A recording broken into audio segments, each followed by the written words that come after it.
Dynamite news पर इस समय दिल्ली की सियासत से जुड़ी बड़ी खबर सामने आ रही है। अब से थोड़ी देर पहले दिल्ली सरकार में परिवहन मंत्री और आम आदमी पार्टी के वरिष्ठ नेता कैलाश गहलोत ने इस्तीफा दे दिया है। उन्होंने आम आदमी पार्टी छोड़ दी है। उन्होंने आम आदमी पार्टी की सदस्यता और मंत्री पद से भी इस्तीफा दे दिया है।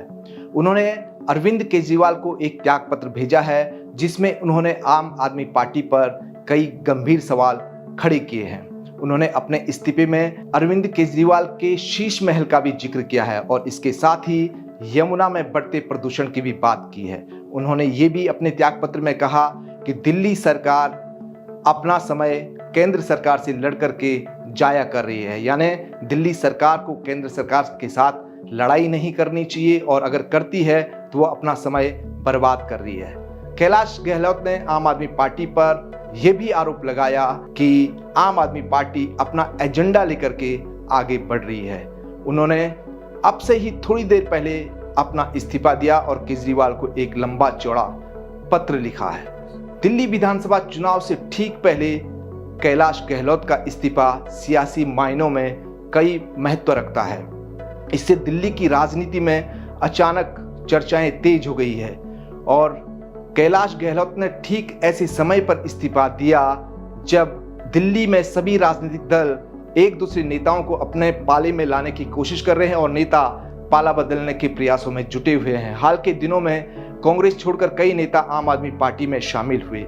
ये भी खास बात है, इसे संयोग कहा जाए या कोई पॉलिटिकल गेम, कि आज केंद्रीय गृह मंत्री अमित शाह को और बीजेपी के जो वरिष्ठ नेता है उनको विदर्भ में कई रैलियां संबोधित करनी थी, लेकिन अमित शाह ने अचानक अपना महाराष्ट्र का दौरा छोड़ दिया और वे नागपुर से सुबह सुबह दिल्ली वापस लौट आए।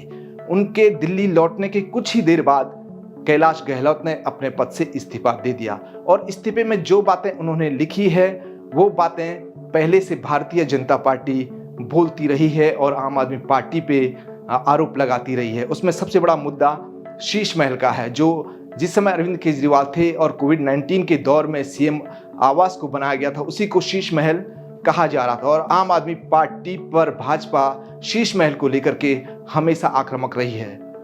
अब देखते हैं कि कैलाश गहलोत के इस इस्तीफे के क्या मायने आगे निकलते हैं। वो क्या भारतीय जनता पार्टी में शामिल होते हैं या फिर पॉलिटिकली कुछ और करते हैं। दिल्ली विधानसभा का सत्र 15 फरवरी 2025 को खत्म होने वाला है और जल्द ही दिल्ली में माना जा रहा है कि दिसंबर के मध्य तक या दिसंबर के एंड तक चुनाव का ऐलान हो सकता है। विधानसभा चुनाव से ठीक पहले कैलाश गहलोत के इस्तीफे के कई मायने हैं।